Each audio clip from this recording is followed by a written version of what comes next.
মল্লিক রাহমাতুল্লাহি আলাইহি তানবিহুল গাফিলিন কিতাবের মধ্যে লিখছে, পৃথিবীবাসী মানুষেরা রে, আল্লাহ তাআলা জান্নাতের মধ্যে স্বয়ং আল্লাহ নিজে কোরআনের তেলাওয়াত করবেন। আল্লাহ যখন কোরআনের তেলাওয়াত করবেন, এমন একটা মজা হবে, এমন একটা মজা, এমন একটা মজা। বার আমার আল্লাহ তাআলা হঠাৎ করে ইসরাফিলকে ডাক দিবেন, ইসরাফিল, ইসরাফিল ডাক দিবেন, লাব্বাইক, ওগো আল্লাহ আমি উপস্থিত আছি। ইসরাফিল আলাইহিস সালামকে আল্লাহ বলবেন, ইসরাফিল রে তুমি সঙ্গীত পরিবেশন করো। জান্নাতের মধ্যে ইসরাফিল আলাইহিস সালাম সঙ্গীত পরিবেশন করবেন। সঙ্গীতটা অনেক লম্বা, আমি সঙ্গীত বলা উদ্দেশ্য না। ইসরাফিল আলাইহিস সালাম সঙ্গীত পরিবেশন শেষ যখন করবে, এবার আল্লাহ তাআলা ইসরাফিল আলাইহিস সালামকে বলবেন, এই ইসরাফিল, মেশকের গোলাপ জল আছে, মেশকের গোলাপ জল তুমি ছিটাইয়া দাও।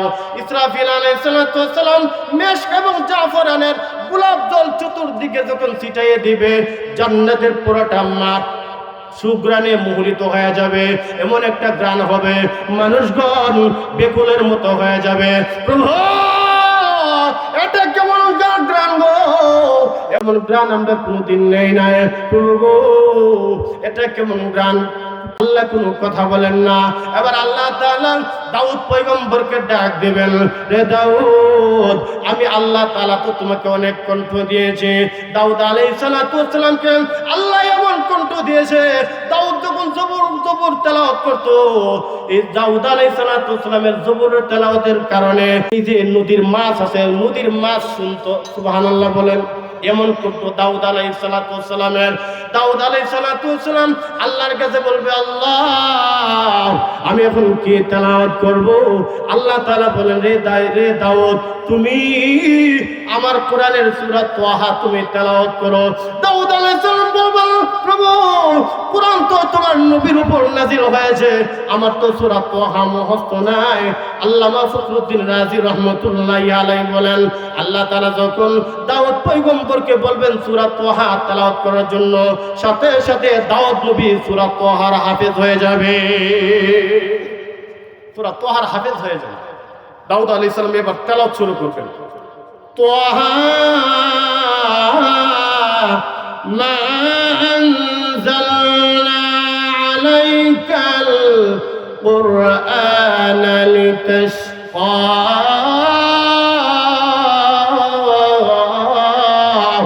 দাউদ আলাইহিস সালাম সূরা তাহা তেলাওয়াত শুরু করবেন। মানুষগণ বলবে, প্রভু না, এমন মধুর কণ্ঠের তেলাওয়াত জীবনে আমরা শুনি নাই। আল্লাহ সুদাইসের তেলাওয়াত শুনেছি, কারি আব্দুল বাসিতের তেলাওয়াত শুনেছি, হাফেজ শব্দের তেলাওয়াত করেছি রমজান মাসে তারাবিতে।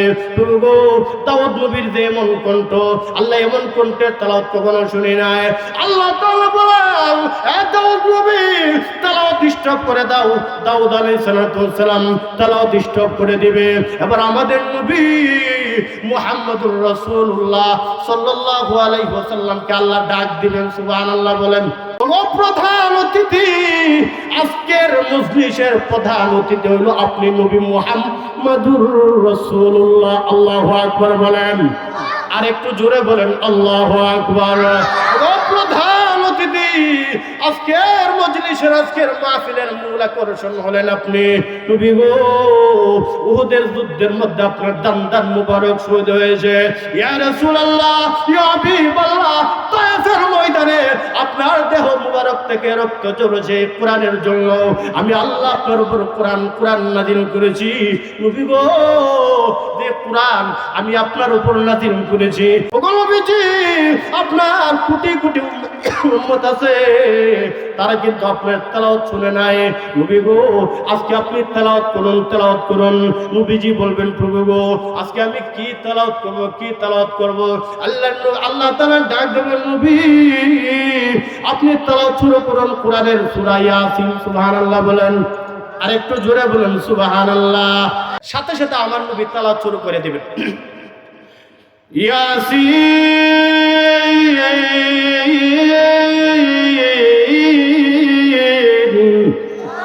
ওয়াল কুরআনিল হাকীম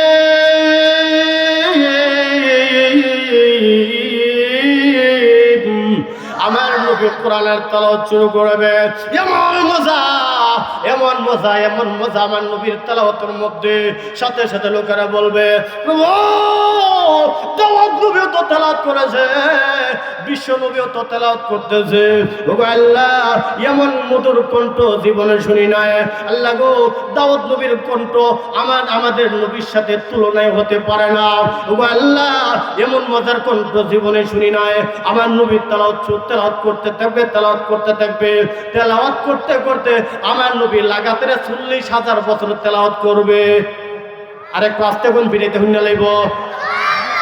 আমার নবীজি 40,000 বছর কোরআনের তেলাওয়াত করবে। আমার নবীজি 40,000 বছর পরে আমার নবীজির জবান দিয়ে উচ্চারিত হয়ে যাবে, ফাসুবহানাল্লাযী বিয়াদিহি মালাকুতু কুল্লি শাইইন ওয়া ইলাইহি তুরজাউন। এবার আমার নবীজির তেলাওয়াত স্টপ হয়ে যাবে। আল্লাহ তাআলা ওই হাশরের ময়দানে জান্নাতের বাগানের মধ্যে আল্লাহর বান্দাদেরকে ডাক দিয়ে বলবেন, এ আমার বান্দা বান্দিরে শুনে রাখো, আমার দেওয়া কণ্ঠের তেলাওয়াত দাউদ পয়গম্বরের কণ্ঠে শুনেছো, আমার দেওয়া কণ্ঠের তেলাওয়াত হযরত মুহাম্মদ সাল্লাল্লাহু আলাইহি ওয়াসাল্লামের কণ্ঠে শুনেছো। ওরে আমার বান্দা বান্দিরা, আমি আল্লাহর কণ্ঠে কি তোমরা শুনতে চাও? সুবহানাল্লাহ বলেন। আপনারা কি শুনতে চান না? লোকেরা সাথে সাথে আশ্চর্য হয়ে গেছে। বলে কি আল্লাহ বলে আজকে কোরআনের তেলাওয়াত করব? আল্লাহ যেহেতু বলছে কোরআনের তেলাওয়াত করার জন্য, আর যেহেতু আল্লাহ অফারটা দিছে, অফারটা আর ছাইরা লাভ নাই। সাথে সাথে বান্দা বান্দিরা বলবে, প্রভু ও মালিক, অফার যেহেতু দিয়েছো প্রভু, অফারটা আমরা ছাড়তে চাই না। ওগো মালিক, দাউদ পয়গম্বরের কণ্ঠে তেলাওয়াত শুনেছি, তোমার নবীর কণ্ঠে তেলাওয়াত শুনেছি, আল্লাহ তোমার কণ্ঠ আমরা তেলাওয়াত শুনতে চাই। নবীজি বলেন, রে মায়ের উম্মত, ওই যে আল্লাহ তাআলা 70,000 নূরের পর্দা আছে, 70,000 নূরের পর্দা একে একে উঠতে থাকবে। উম্মা আপনি ঘুমিয়ে গেছেন কেন? 70,000 নূরের পর্দা একে একে উঠা শুরু করবে। একটা পর্দা থেকে আরেকটা পর্দার সৌন্দর্য অনেক, একটা পর্দা থেকে আরেকটা পর্দার সৌন্দর্য অনেক। ভাইয়ার আমার, আল্লাহ তাআলা তখন 70,000 নূরের পর্দা আল্লাহ তাআলা উঠাই দিবেন। 70,000 নূরের পর্দা উঠাইয়া ওই যে আমরা সূরাতুর রহমানের তেলাওয়াত করি, ওই আল্লাহ তাআলা সূরাতুর রহমান সেই দিন তেলাওয়াত করবেন। আমরা যে তেলাওয়াত করি আর রহমান, সেই দিন আল্লাহ আর রহমান বলবেন না, সেই দিন আল্লাহ তাআলা তেলাওয়াত করবেন, আনার রহমান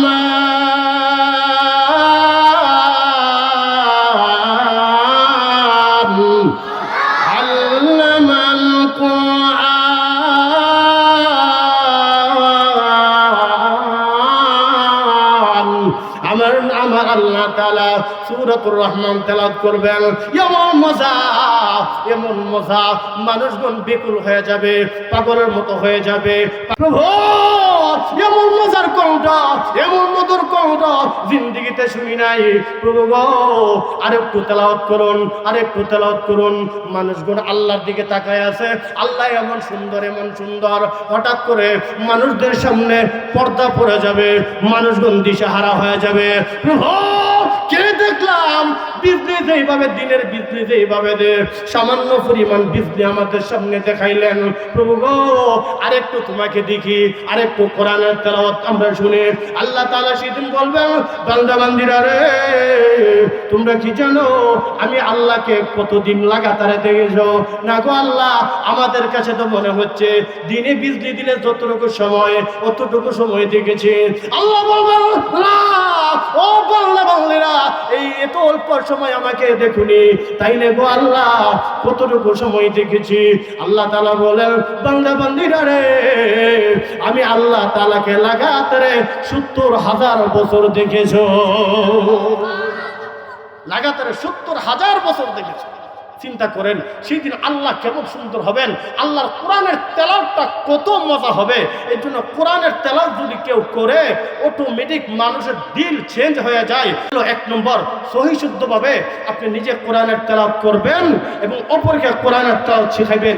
2 নম্বর হইল সমাজের মধ্যে, রাষ্ট্রের মধ্যে কোরআনের আইন প্রতিষ্ঠা করা। আল্লাহর নামের কসম করে বলি, আল্লাহর নামের কসম করে বলি, সমাজের মধ্যে, ফ্যামিলির মধ্যে, রাষ্ট্রের মধ্যে যদি আল্লাহর কোরআনের আইন যদি প্রতিষ্ঠিত থাকতো, এই এলাকার মধ্যে কোনো চুরি হতো না, কোনো রাহাজানি হতো না, কোনো ডাকাতি হতো না।